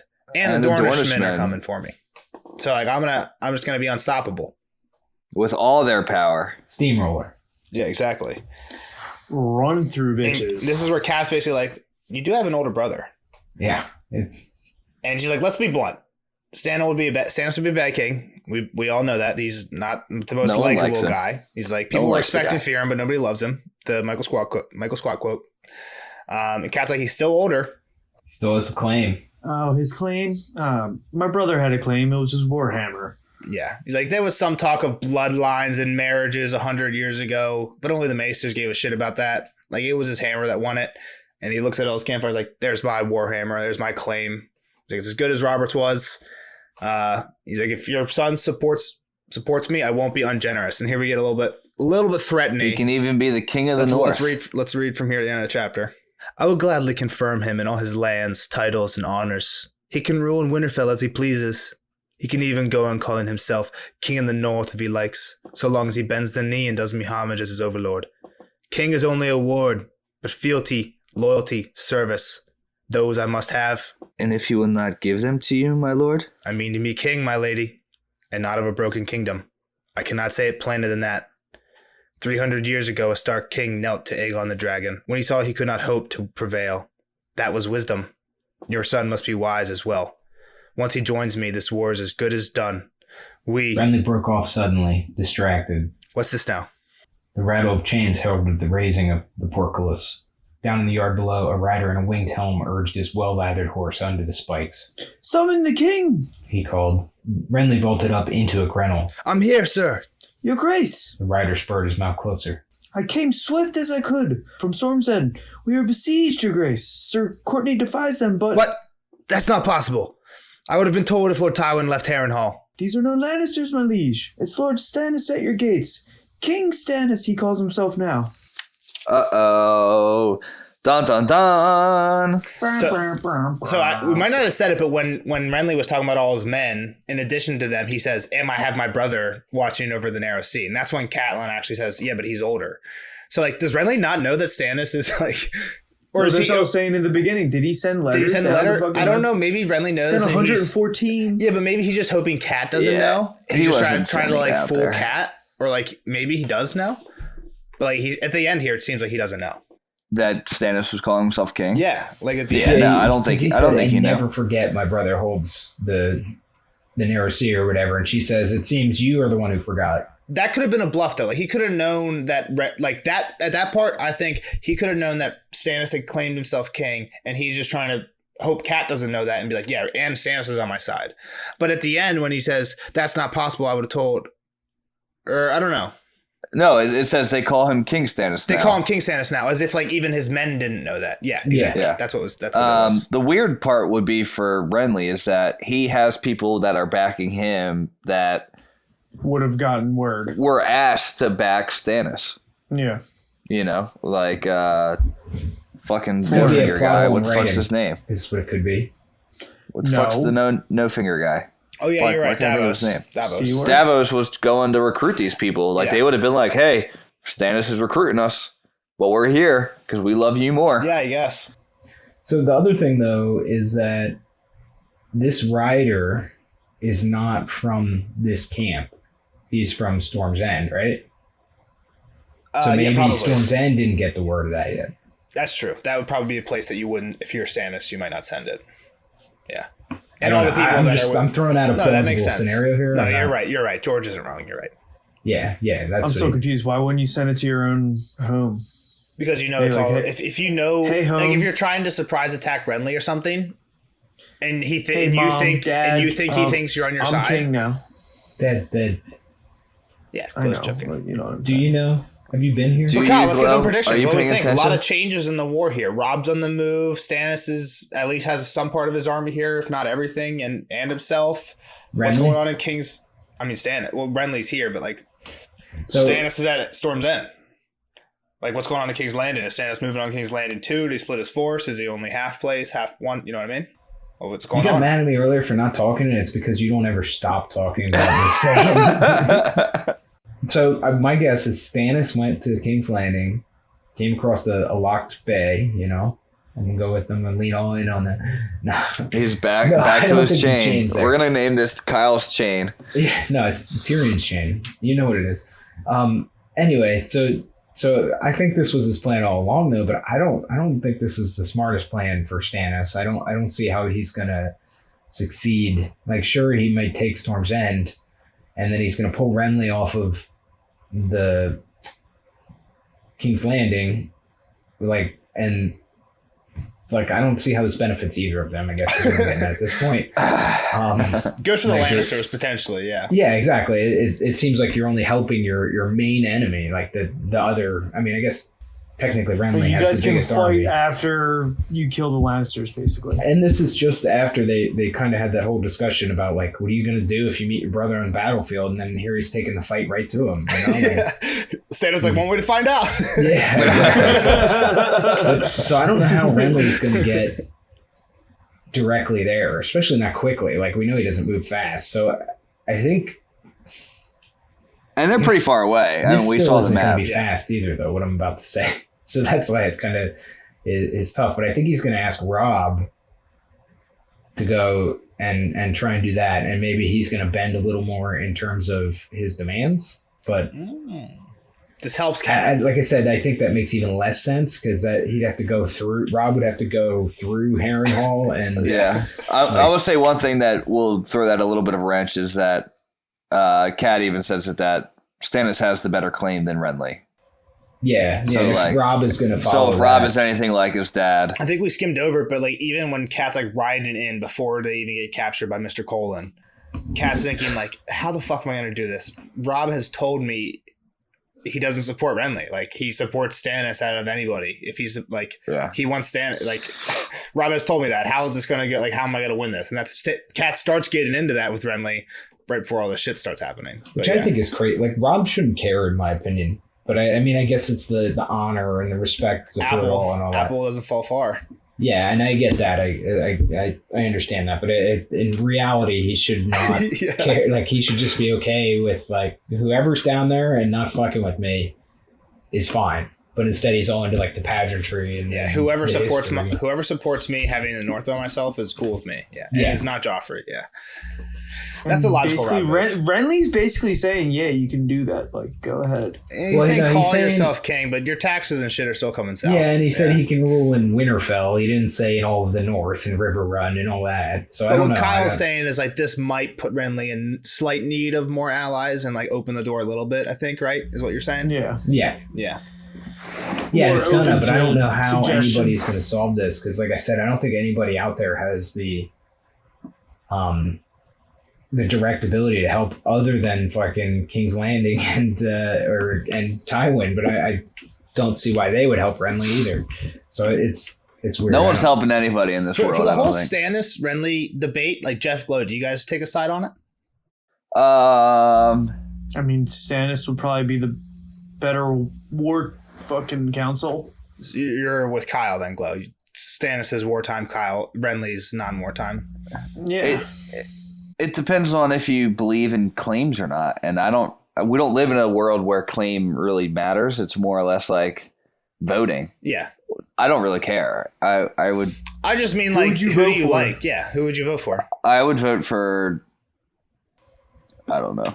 Like I said, it depends what's going on. I always feel like I don't know all of their platforms either, Nelson. I always feel like I really like Stannis. Like if you had to ask me, I would say Stannis. But like, after reading this chapter, like, Renly's a cool guy. Renly's pretty nice guy. Yeah, like he's cool with his men. He's nice with the high and low. Cool with the guardsmen. Seems like a solid leader. But when it comes to negotiating with Cat, he's like I mean to be king. I'm not trying to threaten you, but I'm gonna be king of the whole realm.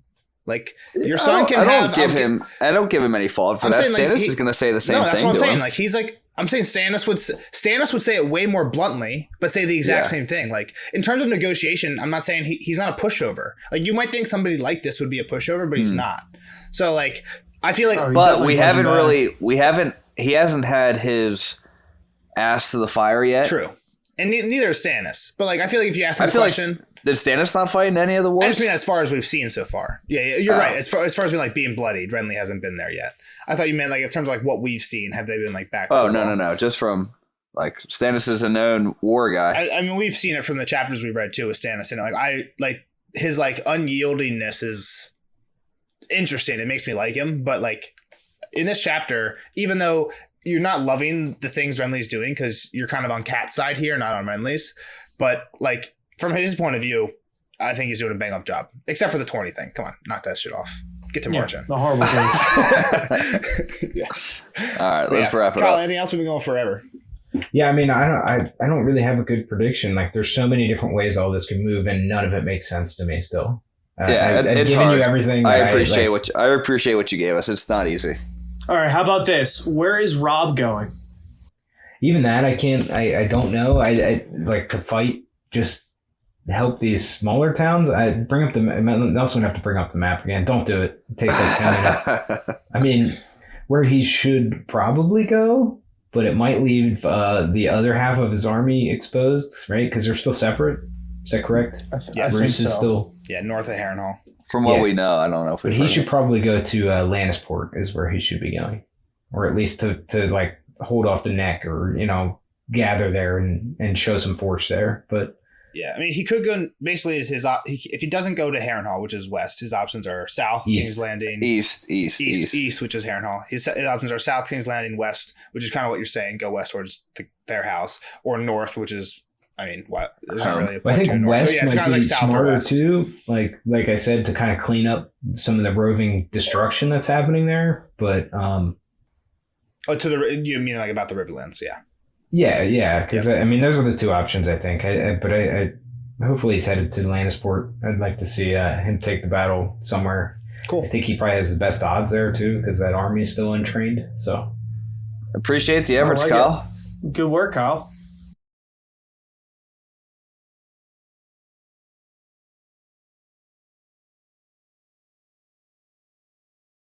See you guys in the next All right, one. let's sign off. See all the fans in the spoiler section, which was recorded. Remember, it was recorded out of order. If we missed anything, remember to drop it for us. See you later, Kyle. It was great hanging out, bud. We'll see you on the next episode for John 4.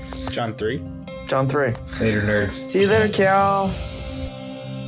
Spoiler alert! Spoiler alert!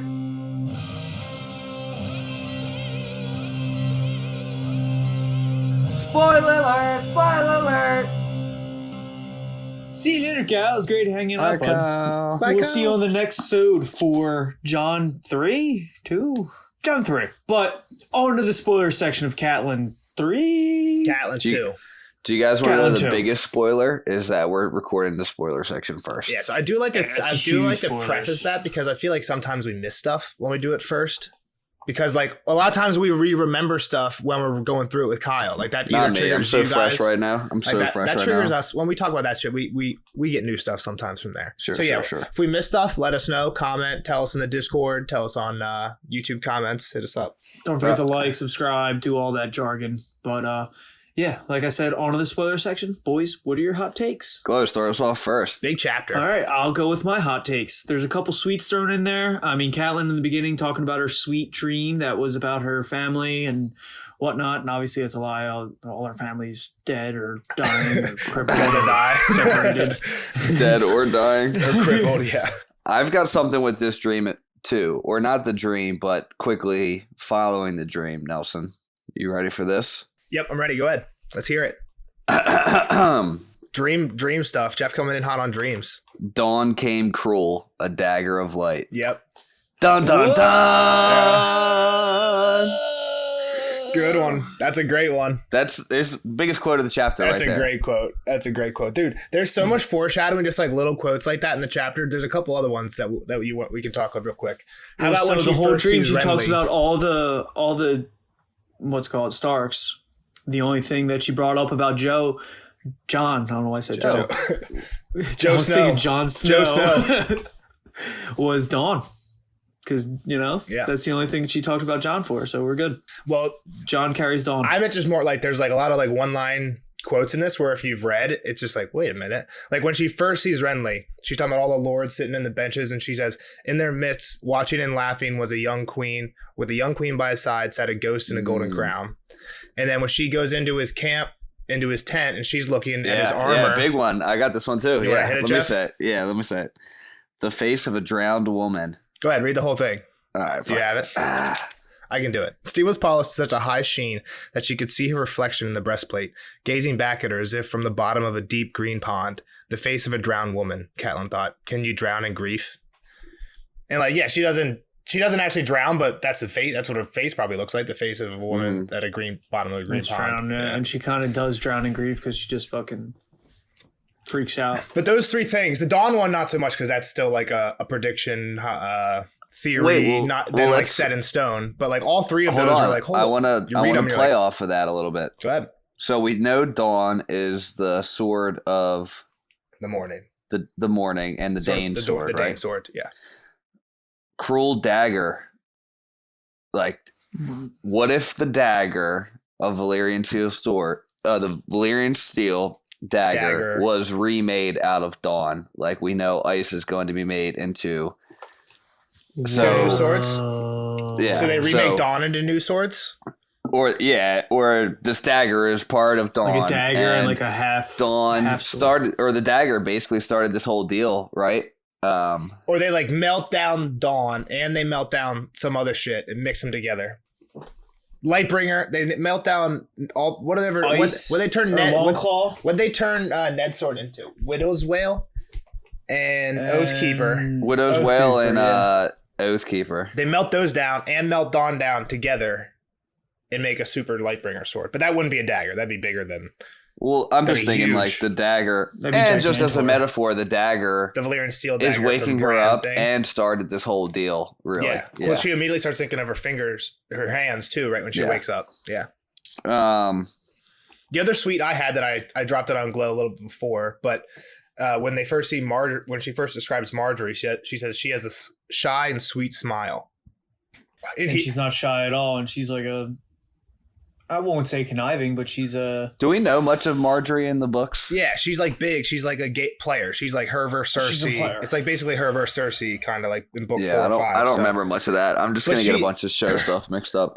That's like one of the things where I feel like we shouldn't let on to Kyle that we know too much about Marjorie, right? Because that's a character that like we could definitely talk a lot about. That like theoretically, like why would we know a lot about her? Where Kat's going to be here for a chapter or two and then leave.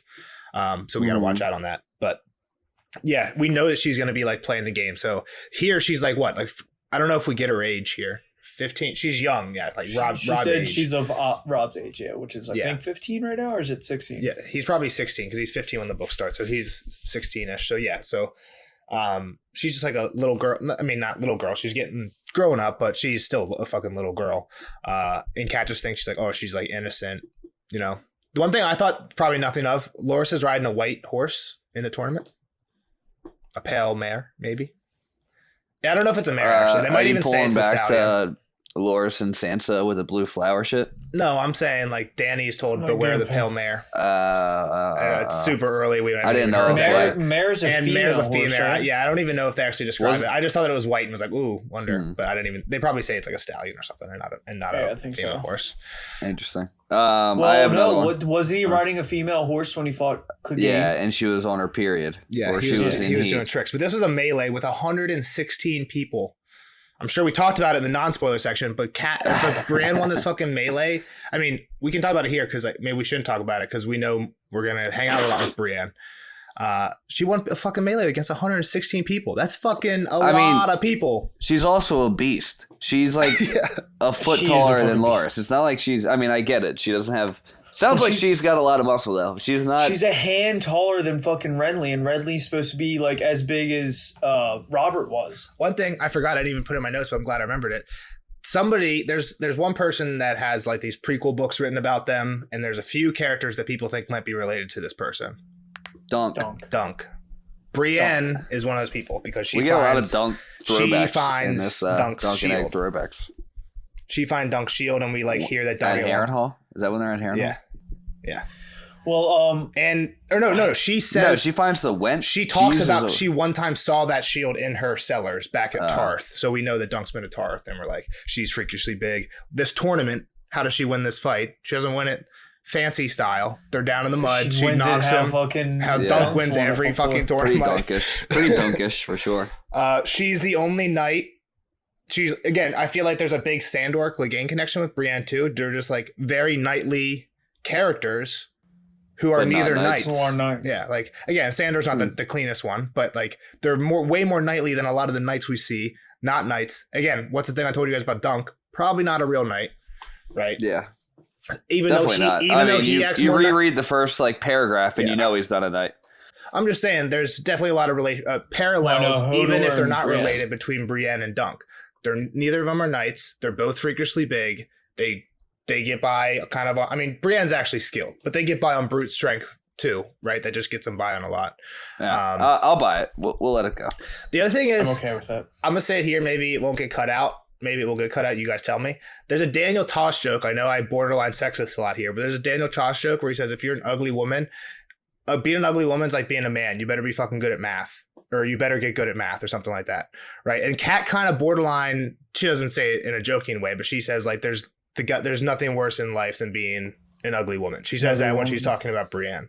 So it's like it. And again, the comparison between being an ugly woman and a man isn't fair. And today, like I don't know how to avoid this topic without being sexist, but it's basically saying like, I don't think it's be good at math. I think it's you got to get good at something. Yeah, when you can't get by on your looks, which is what all the women seem to get by in this society, especially like the Game of Thrones society. When Brienne doesn't have that, you're definitely a leg up if you're pretty and highborn. So I don't know if that made it in, if that got cut out or not. But going off of that, the one big one I had that I think you guys are really gonna like is, do we remember like we hear a story about Brienne like in the future as to like why she really likes Renly?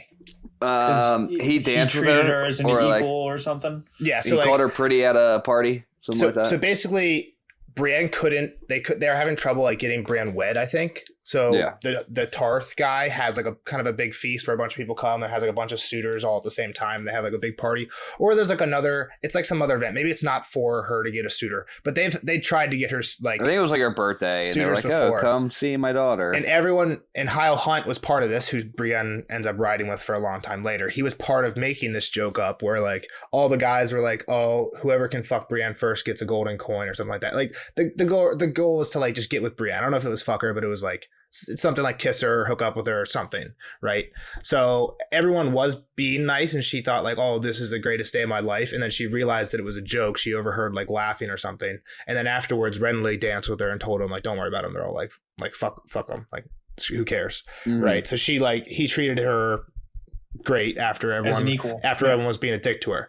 But before any of that happened, one of the first people that she was suited with was a guy named Red Ronnet Connington. He was betrothed to her. So they were betrothed to marry. I think it's like a cousin of John Conn. He's one of the guys who was given, maybe him or his dad was given Griffin's Roost when John Conn was kicked out. That's not what we're talking about though. He was betrothed to Brienne and like was going to marry her. Shows up on the day that they're going to meet for the first time, has a rose to give to her. And when he sees her, he decides on the spot, like, fuck no. You're hideous. I'm not marrying you. And he tells her this rose is the only thing that she'll ever have of him. And she leaves. And he leaves. In the first time Kat sees Brienne in this chapter, she's knocking this guy off his Red Ronnet Connington off his horse with her Morning Star. So she is like beating like that happened forever. We know, again, you guys didn't know, but I know that happened forever ago. And Brienne is now kind of getting a little bit of payback on this guy. Like it's pretty cool. Get fucked. Get fucked, bitch. And the thing I'm sure of, there's like times where like Brienne might say like this was the best moment of her life. Like this moment that we see here where Renly puts the cape on her. Yeah, right. And now, like, you kind of see it. Like, she literally, everyone that she's literally beating in the dirt today, a lot of those guys were probably the guys that were playing that joke on her. This was the guy who literally, like, well, I mean, even when she wins, like, they're calling her the beauty. The beauty. Exactly. The beauty. Like, they're laughing at her, even in victory. And after all that, Renly doesn't. Renly treats her like somebody saying, like, that was an unfair, like, unhorsing. And we don't, Kat, like, thinks about something real quick, so we don't see exactly what happens. But the next thing we hear is Renly's, like, claiming her the victor. Like, obviously, he told that guy to fuck off or something, right? And then he, like, straps his cloak and... He might have just when Kat's describing Brienne in this, you're like, damn, like... After we know what we know of Brienne being in her head for so many chapters, you're like, this is so big for her. And then she starts describing her out of armor too, and it doesn't get any better. I'm sure we read both of those in the non-spoiler section, but yeah, like she is not a good looking girl. I just like I know that we can't go this deep into a lot of this Brienne stuff because don't want to give away that she's going to be a major character. Definitely don't give away. I mean, I'm sure Kyle knows some. That's spoilers. The thing I was thinking. He might know from season 8. He might know that Brienne's going to be around. Like he knows like Arya. He says like I know Arya and Tyrion aren't going to die. Brienne's a Star Wars character, or the actress. I don't know if he's going to know about that. I don't think Kyle's a big Star Wars guy. I don't. Maybe not. Yeah, I don't think so. Wait, I want to hit on something while we were she's talking also about. wearing a helmet the whole time in Star Wars, so. Yeah, that's true. Yeah, but if you have common sense, you know that. Well, we know that because we were like, oh, that's Brienne from Game of Thrones, right? You didn't know Gwendolyn Christie from anything before Game of Thrones. That's the only reason she's cool. I mean, not Do cool. you know she was a model and she's actually like hot as shit? Yeah. Yeah. I mean, they don't even make her that ugly in the show. Yeah, she's definitely not ugly. I mean, she just like makes that face and Yeah. like she makes herself, and they cut her hair. Like in her modeling picture, she's got like long ass hair. Not that I think she like bulked up hair, for it too. Like I think she worked out like crazy for the Game of Thrones role. Yeah.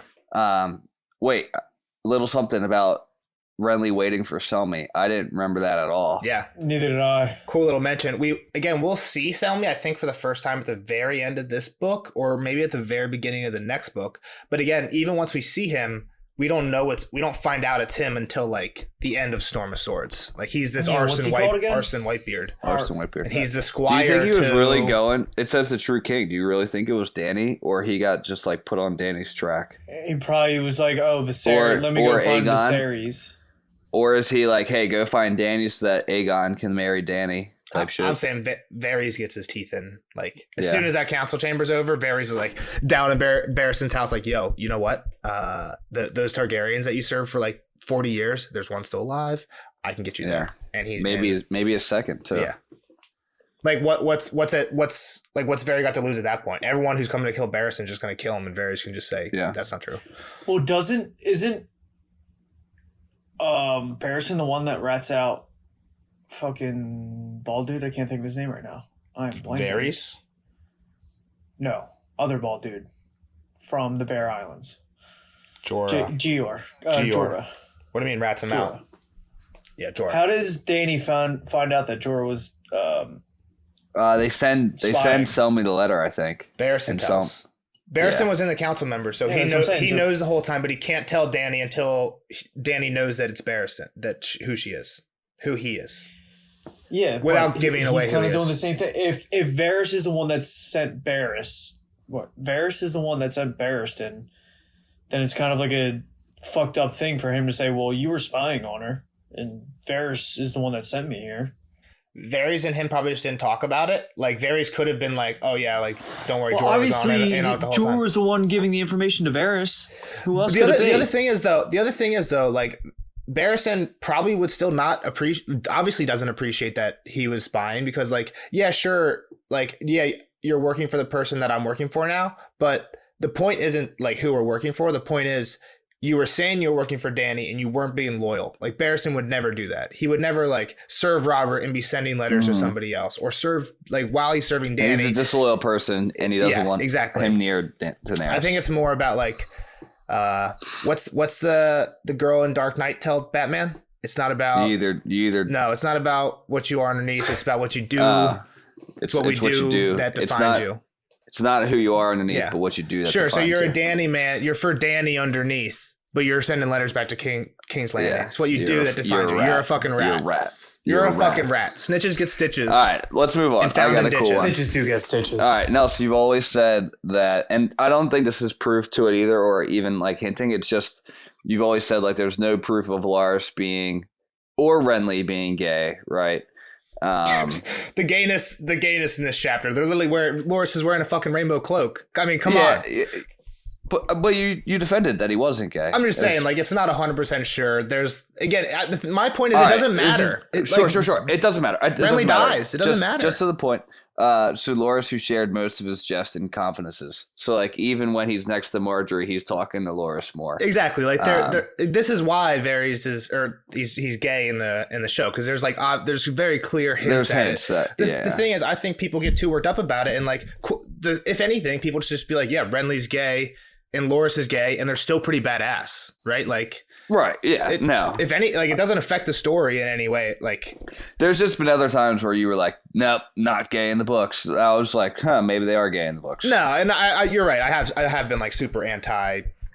Not like anti. I'm just saying like it's definitely not ever like super open-handedly said. Yeah, it's not like in the next chapter we find Loras is in this bed is the probably like biggest evidence that they're gay. It maybe like Littlefinger says something later, but like this is probably like this chapter might be like the biggest evidence that there's a relationship there. I'm not sure. Maybe there's more than that. I mean, Loras is fucking destroyed when Renly dies, but like friends would be upset when friends die, right? Like, so the one I had kind of along those lines is when Renly asked Cat to go just like walk around and like basically he's going to intimidate her with the army. Brienne's like, oh, I'll come. And he says, if I'm not safe in the heart of my castle with my own host around me, one sword will not matter. Not even your sword, Brienne. And then next Cat chapter, it's literally Brienne's the only one. He's surrounded by his whole army and Brienne's the only one there. Doesn't fucking matter. So wait, so I just don't know if that was a little. Is that the next Cat chapter? It has to be. Were the fires that the next Cat chapter is definitely Renly and Stannis meeting each other. Renly offers the peach. That's right. Were the fires that that they were looking upon? That was their own army. Yeah, that was Renly's army. Fuck! I was thinking that it was like the Lannister army, like burning shit. Like it was well far fires. off. He's just saying like he's like, look at all these, like you can count them. You'll be counting till morning. I wonder how many there are at River Run. Just basically being like, you got nothing on me. It's kind of badass. He's like, and when she's like, well, Stannis is older. He's like, what claim did Robert have? Like, I'm sure we talked about this in the non-spoiler. He's like, what claim did Robert have? He won because of his war. Like there was talks of like blood ties and stuff, but he won because of his warhammer. And he like points to all these fires. Like, this is my warhammer. This is my claim. Right, because we know he's never fought in his life. Well, yeah. He says this is my claim. He's like, this is what I need to take the throne. You don't need to be the older. How much younger than he than Stannis? It's gotta be a decent amount if he didn't fight in any wars. Like, did he not fight in the rebellion? I don't think so. Oh, not Robert's rebellion. I'm talking about the Greyjoy rebellion. Yeah, the Greyjoy rebellion. From the descriptions of him, I'm going to say no. Stannis is. I have less than 35 at the start of Clash of Kings, and Renly of 22. So a decent amount, maybe like 10ish years. 13 years. 10ish years. I don't have an exact one for Stannis, but. And Greyjoy rebellion was about 10 years before this, right? So he would have been like 12. Yeah. So yeah, he didn't fight. He's a little bitch. Yeah. And we get that quote. I'm sure we'll talk about that. Some of this we'll talk about the not spoiler again. Like, because we're recording this out of order, we might be missing some stuff. Let us know what we missed. I will just say before we get into this, we're about to get Catelyn here and do the spoiler section or the non-spoiler section. I will say, like, I think there's gonna be a big chapter for him. Like, even though it is a Cat one and there's no like physical action, it's a big plot. It's first off, big world builder. There's so many new people I had to put in my notes for this. And a ton happens like plot wise. We hear that first off, another thing I wanted to remind you guys, we hear that Robb is marching, but I don't think he says where he's going. Where does Kyle, if you had to guess where's Kyle gonna think he's going? He says he's not going to not Harrenhal. King's Landing, maybe. We know he's going west. He's going to pay. We know he goes west. I think Kyle might think he's going west. He might too. Oh, that's right. He goes to Casterly Rock, right? Well, he just kind of starts doing what Tywin's doing in the Riverlands, but out west is kind of what he does for a while. He wins a big fight at the Golden Tooth, and I think holds there for a while. That's where he meets Jane Westerling. Yes. Yeah, the worst of it all. Women always make you weak. A mentor of mine back in the day told me, women make you weak. Women weaken knees. I don't even know if you need to say knees. Is that Mick? Women make you weak. It is Mick. Love is the death of duty. I was talking about Mick. Mick is women weaken knees. And Rocky? Yeah. Yeah. Love is the death of duty. Yeah. Love is the death of duty. All right. I want to see if I have anything else quick. Cat uses winter as a metaphor here. I think we've said it before. But like, your winter is like there's a personal winter for every person. Yeah, they're all summer children, and winter is coming. Kyle's a summer child. Basically, people always say that when you're reading Game of Thrones, you're a summer child till you get to the Red Wedding. Yeah, like, oh, you sweet summer child. We never really hit Kyle with that. Do you think he has any idea about the Red Wedding? Yeah, I think he has said before that he knows there's a big event called the Red Wedding, but he doesn't know exactly. He doesn't know when. But I think he even said he thinks it's probably good guys that die. So we'll see. All right, let's get off here. Let's get Catelyn. We're good. Again, we'll probably miss some stuff. Let us know. We're getting Catelyn. See you guys in the next one. Bye. See you later, friends.